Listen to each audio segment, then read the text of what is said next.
Hello, everyone. Before we dive into today's episode, I wanted to remind you that my book, Drummers on Drumming, is available now on Amazon as both a paperback and an ebook. Based on the Big Fat 5 segment of this podcast, where I sit down with my favorite drummers to discuss the 5 records and stories that shaped their approach to the instrument, this book is packed with insights from the drummers who redefined how we think about the modern drum set. You can grab your copy now by checking the link in this episode's show notes or simply searching Drummers on Drumming on Amazon. So thank you for all the support, and now let's get into the show.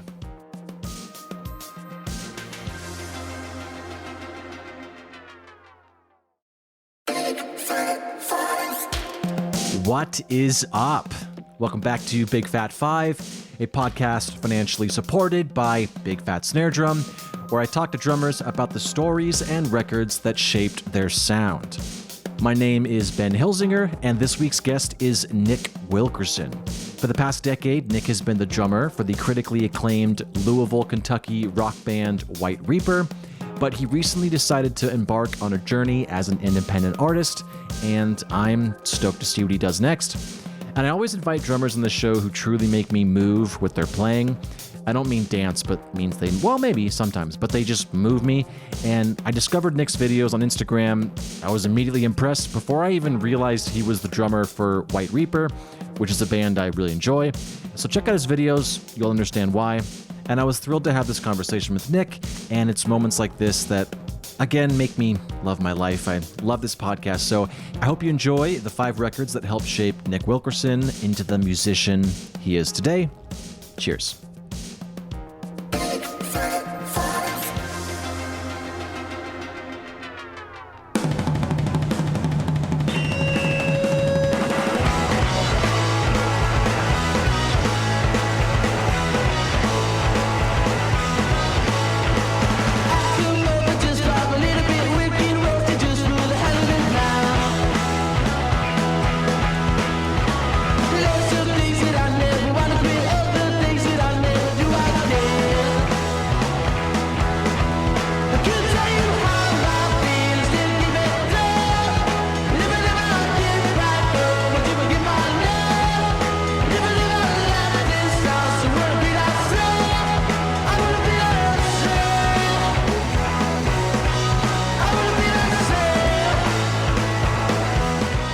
What was the criteria when you were making your Big Fat 5 list?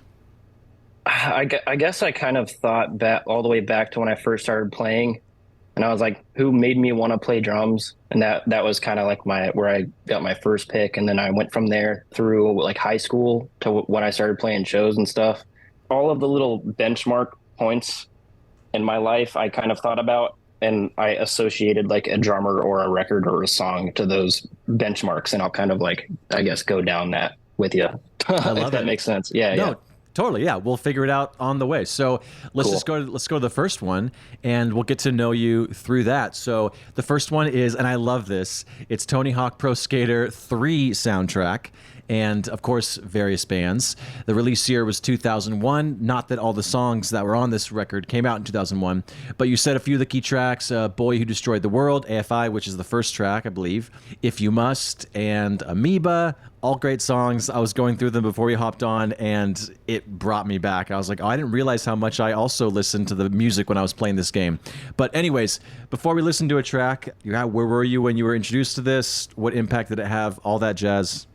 Go ahead. Well, right out of the gate, I guess I did my list backwards because this was supposed to be the grand finale of the big, like the big, at the end of the day, it's all Tony Hawk, because the Tony Hawk soundtracks all across the board, all of them up to American Wasteland, were like my absolute reason I got into music and punk and all the stuff I'm into in the first place. Like, me and all my friends played the Tony Hawk games. Even my dad like got into Bad Religion through them. It was like a way for my dad and I to connect through music. He would hear me playing Tony Hawk and he would hear the songs and be like, oh yeah, that's Dead Kennedys, or oh yeah, that's this band or this band. I was like, oh, cool. So that was a thing, like it brought the family together, me and my twin brother and my dad. And then because of all of the varying artists in those games, it introduced me into an entire world of different types of music and bands and stuff. Was there something specifically about Tony Hawk 3, or is it just that was the game you were playing? Or do you think this was the best compilation? The year Tony Hawk 3 came out was the year I got a PS2 for Christmas, and I got Tony Hawk 3 with the PS2, and that was the one I plugged everything in and popped it in and started playing it, and I was like, this is the craziest looking game I've ever seen in my life. And I just played it so much, hours and hours and hours, played it. And those songs on Tony Hawk 3 are the ones that are like I have most internalized, I guess. Which song do you want to play from them, from this playlist? Gotta go with Amoeba, probably, by Adolescents. Yeah.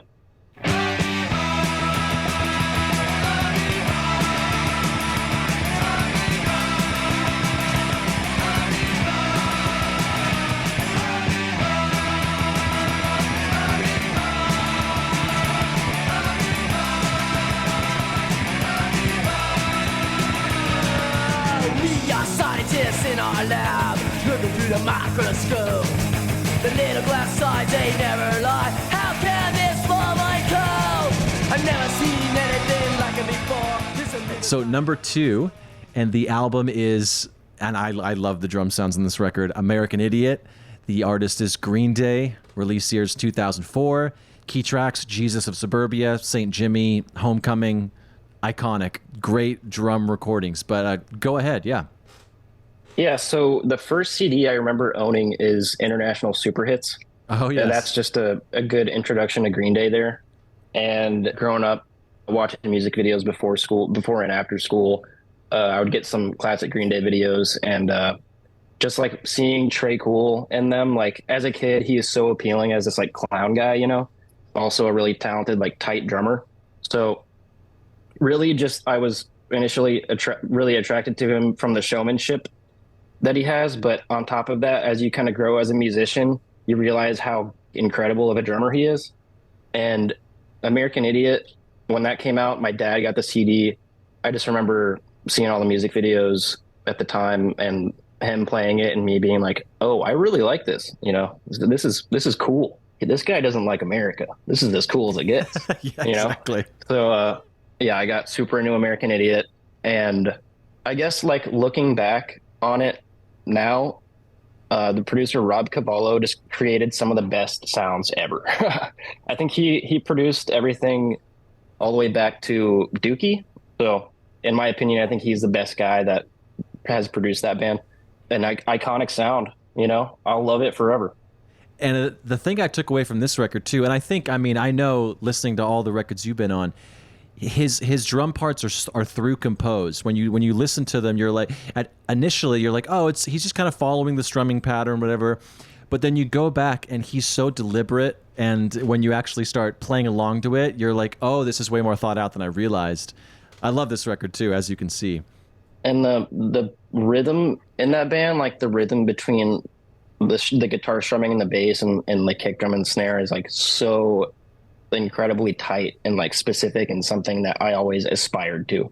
I don't know even how to explain it really, but well, it's almost like it's so tight that you take it for granted. You know, you're like, oh, this just so easy, but it's like, no. Yeah, flies right by you. Get my television fix.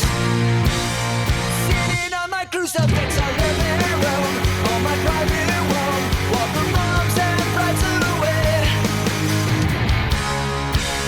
To follow love and follow dad. To alcohol and cigarettes and Mary Jane. To keep me insane. Doing someone else's cocaine. And there's nothing wrong with me. This is how I'm supposed to be.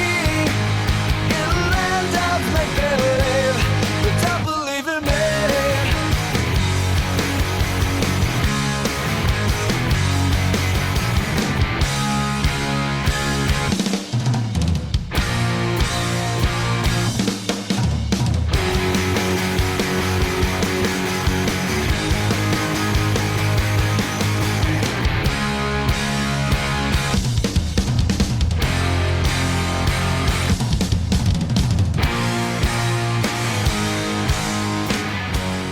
right, so number, I guess it would be 3, but technically 2 in a way for you. Whatever. It's Bad Brains. The album's Bad Brains. Artist is Bad Brains. Release years 1982.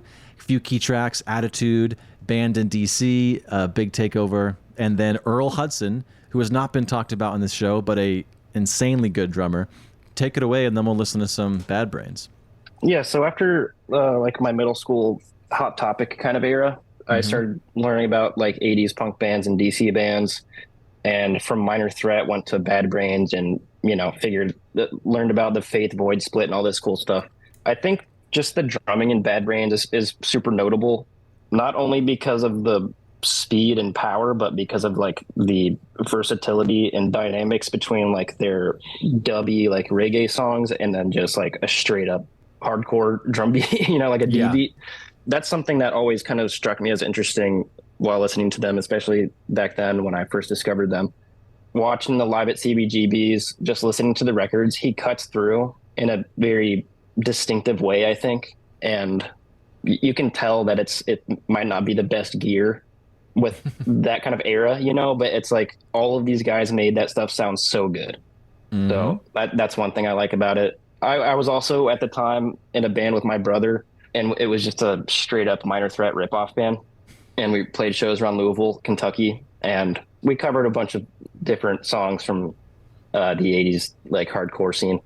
And yeah, Bad Brain, I don't know. I think that Bad Brains drums are my favorite, like drums from that time and scene, I guess. Which song would you like to play? Attitude, Banned in DC? Let's do Attitude because it's a nice quick one. All right, here we go. Yeah.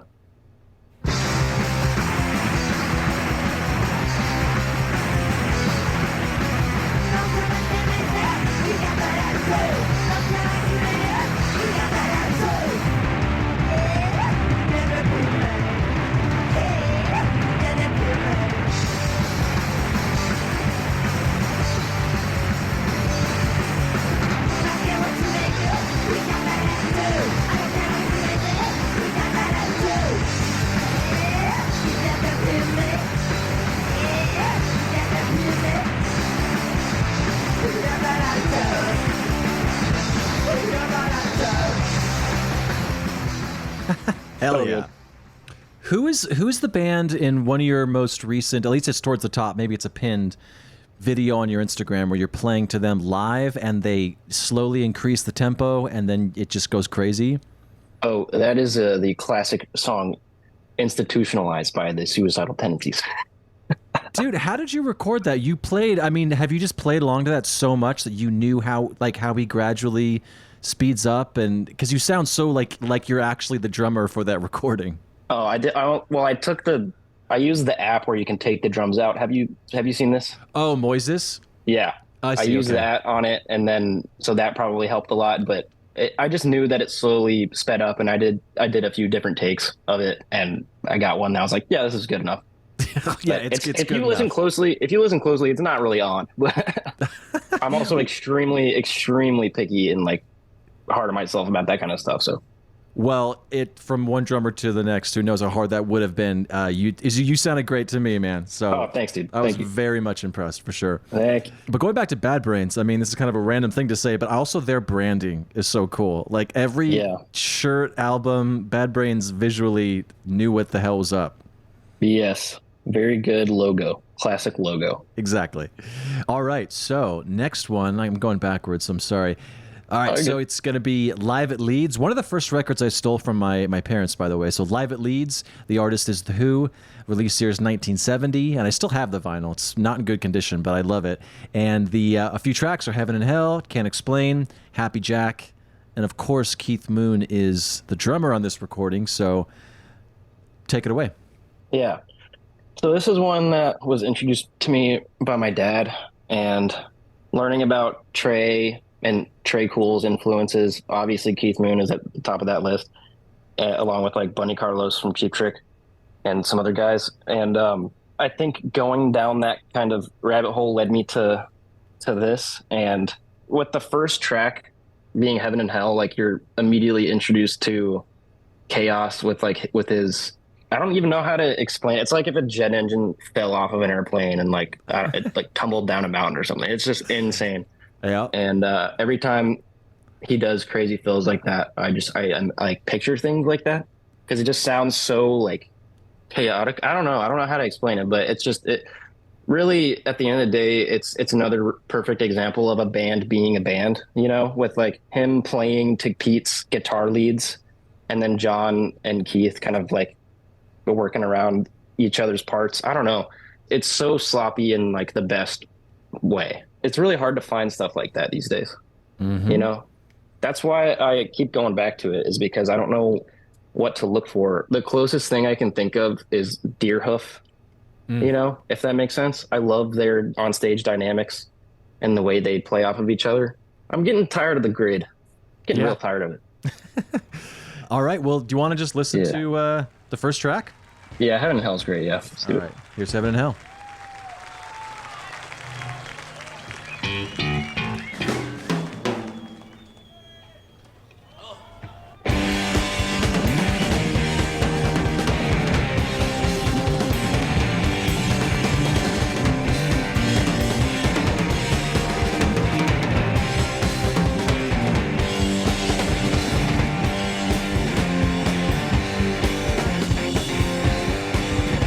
On top of the sky is a place where you go if you've done nothing wrong. If you've done nothing wrong. And down in the ground is a place where you go if you've been a bad boy. If you've been a bad boy, can we have eternal life and never die? It's also funny, like coming out of the gate, first song of the show, just like going absolutely insane. It's like, you still got another hour and a half, bro. Exactly. I don't know how he did it. You know? It didn't even seem like they counted off. They're just like, like hitting his bass drum, and then the song just starts. I wonder if they cut out like no, you know, I don't know if he really counted off many songs. I'm trying to think. I can't think of like a Who video where he's like counting off. Maybe they just looked at each other. See, that's cool. Yeah. That's the coolest way to do it. Well, and you play the songs together so many times. It's like, as long as we hit the downbeat together, within a measure, we'll figure it out where we are that night. So, 100%. I've always wanted to be in a band like that, where we just look at each other and go. Ditto. All right, so number 5, although, you know, we'll go from there, but it is Mr. Chippendale. I love this drummer. He's not talked about enough in this podcast, but very unique. So the album's Wonderful Rainbow. The artist is Lightning Bolt. 2003 was the release year. Few key tracks, but as I always say, listen to the whole record, everyone. But Assassins, Two Towers, Crown of Storms, and like I said, Brian Chippendale is the drummer. But take it away, and then we'll listen to some Brian. Yeah, it's funny because Lightning Bolt is not really the band that has like tracks, I would say. You know, it's kind of more of like the whole thing is like one art piece, I guess. Every record feels like it's one statement kind of in a way that isn't songs, even though they do have track lists and stuff. But yeah, I don't know. Brian Chippendale and Lightning Bolt. So when I was in 8th grade, there was this guy, Bobby Rich. I was taking drum lessons at the local music store, and my drum teacher was like, there's this guy who needs a drummer, and I recommended you to be his drummer. And he's 18. I was like 12 or 13. I was like, whoa, you know, yeah, 18-year-old. So I went to his house, and super tall guy with just an incredible music taste, like introduced me to so much stuff. And Lightning Bolt was one of those bands. And he just put all of it on my iPod, and I went home, and it just like immediately changed kind of everything. Mm-hmm. It was a hard-hitting drummer that was playing stuff that I've never really heard before with just the craziest sounds, which turned out to be Brian Gibson, the bass player. And yeah, I looked into videos about this band, like different, you know, all the information I could online about them. And yeah, one thing led to another, and then I saw them live, and it was just like the most incredible experience. So every time they came into town or nearby, I would go. Phenomenal drummer, very eye-opening, I guess, in terms of like what could be done. I wasn't ever like super into visual art growing up or anything like that. And I think learning about Lightning Bolt and how they apply that kind of aesthetic to their music was big for me. Yeah, I got like really into his actual art, like physical art as well. And I think he's probably one of my favorite artists now. So, Do you own any of his stuff? I do. I have a print, like a pretty big print Hell on yeah. my wall in my room. It's one of my prized possessions. Yeah, let's listen to some Lightning Bolt. Which song do you think would be a good, if people don't know anything about it besides what you just said? Probably Two Towers, because I think it starts off real weird. Hell Let's yeah. do it. Here Yeah. we go. Two Towers.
I know you're on tour, and I know it's you're in a different time zone than me, so I don't want to keep you too long. But I will give you the floor to let maybe people know what you're up to. I know there's been some changes in your life or some decisions in your life, and you can go into as much detail or not at all if you don't want to.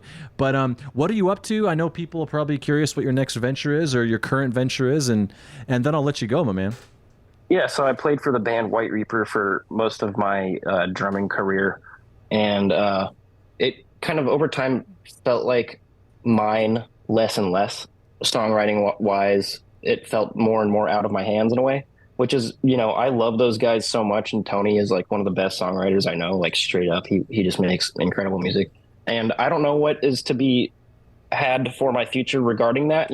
I don't know yet.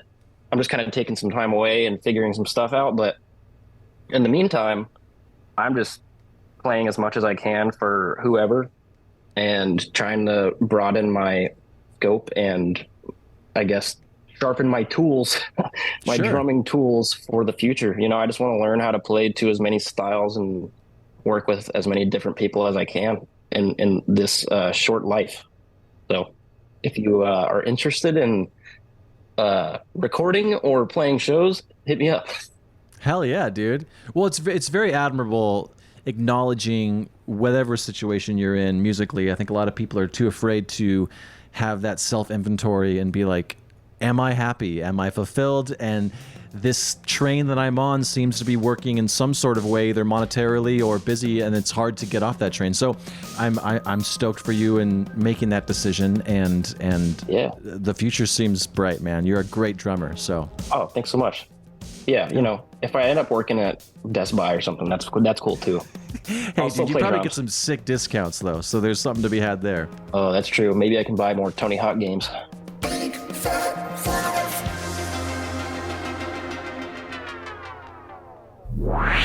And that's the show. If you're listening on a platform that allows ratings and reviews, do that. It helps more people find the show, so it'll get bigger and better, and hopefully I'll have a chance to sell out one day. But you'll be an OG listener that can brag to all your friends.